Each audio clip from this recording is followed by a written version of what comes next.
10th standard subject English 2.3 The Twins. इसका है ये टाइटल नेम ऑफ पोएम. आज का हमारा टॉपिक है the twins.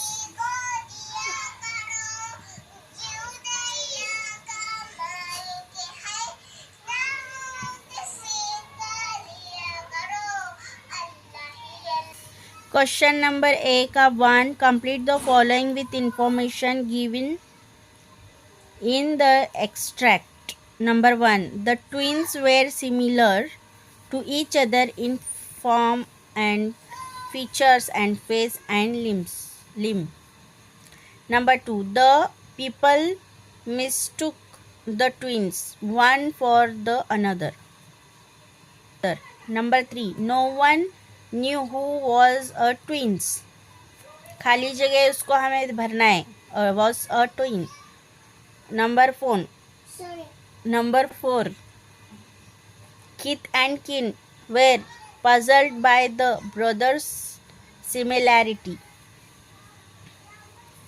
Question number 2. What was the puzzling thing about the twins? Answer. Both twins were so much alike in every way that no one could distinguish one from the other. Question number A का 3. Write the rhyming words. Answer. Limb, him, brother, another.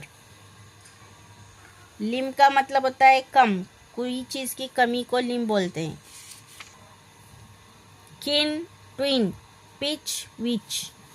ये rhyming words हो गए. Number 2. Name the figure of speech.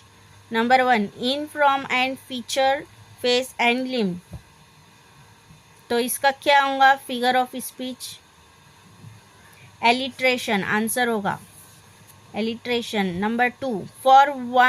For one of us was born a twin with not a soul knew which. Answer होगा hyperbole. 4. An epitome of courage. Passage number 1, course book, page number 21, exactly 300 years after. A1. State whether the following sentence are true or false. True or false, सही है या गलत, आपको बताना है. Number 1. Dr. Stephen Hawking was born on the 8th day of February. Dr. Stephen 8th day of February को पैदा हुआ है. आंसर है false. नहीं, वो 8th day of February को पैदा नहीं हुआ. Number 2. Dr. Stephen Hawking was a living legend of biology. क्या वो लिविंग लेजेंड ऑफ बायोलॉजी था डॉक्टर स्टेफन? आंसर है फॉल्स. नहीं था वो. Number 3. Courage makes people not lose heart when faced with a great calamity. Answer है true. Complete the web. The very personification of courage and hope, bound to a wheelchair. Dr. Stephen Hawking was. कैसे डालेंगे पहले है ना, doctor Stephen Hawking was इस तरीके से draw करेंगे, फिर ऊपर नीचे इस तरीके से एरो बनाकर हम लिखेंगे. Born in Oxford London, one of the greatest scientist of this century. इस तरीके से हम बनाएंगे उसको. A3. Classify the following words into verbs, adjectives and nouns.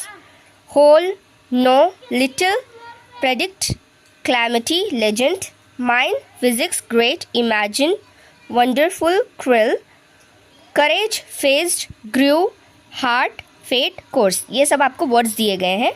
ये वर्ड्स कौन से हैं? वर्ब्स है, एडजेक्टिव्स है एंड नाउन्स है. तो इसको आप क्या करना है, क्लासीफाई फॉलोइंग जो भी है आपको वर्ब्स एडजेक्टिव्स ऐसे इस तरीके से ड्रॉ करके इसमें लिखना है. Verbs adjectives and nouns. Answer है verbs know, predict, imagine, faced and grow. Number 2, adjectives little, wonderful, cruel, whole और ग्रेट। नाउन्स हैं number 3 calamity, legend, mind, physics, courage, heart, fate and course.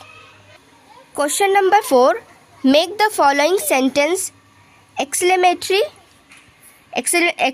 Sentence आपको बनाने हैं।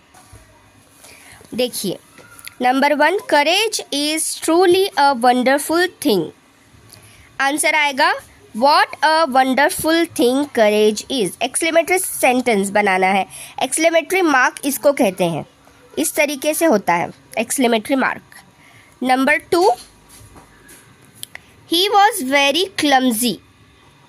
Answer आएगा how clumsy he was. Exclamatory sentence.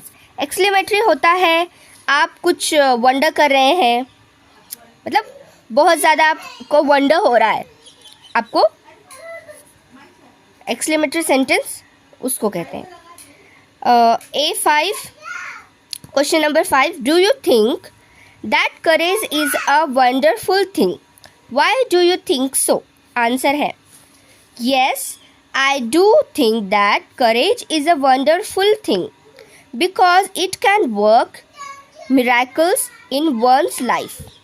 A person with great courage stimulates an ordinary or even a disabled person to achieve the impossible. I know a small boy who rescued his younger sister from a tiger's fierce attack.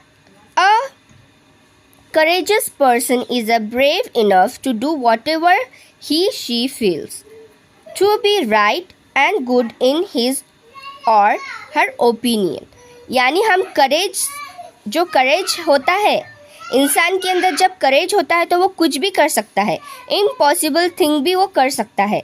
इसका मतलब यानी एक disable person impossible thing भी achieve कर सकता है। यानी उस इंसान के अंदर कोई भी कमी हो फिर भी वो कोई भी चीज़ अचीव कर सकता है। उसके अंदर करेज होना ज़रूरी है। ओके, कोई भी हो। तो एक छोटा बच्चा वो अपनी छोटी बहन को टाइगर के अटैक से भी बचा सकता है। जब उसके अंदर करेज यानी हिम्मत हो तो वो ब्रेव हो जाता है कुछ भी करने के लिए। उसके अंदर करेज होना ज़रूरी है। ठीक है स्टूडेंट्स, आपको समझ में आ गया होगा क्वेश्चन आंसर इस 2.4 लेसन का आपको क्वेश्चन आंसर समझ में आ गया होगा। तो ये क्वेश्चन का ये आंसर है बच्चों। ये सब क्वेश्चंस के आंसर है, आपको हेल्प होंगे एग्ज़ाम के लिए।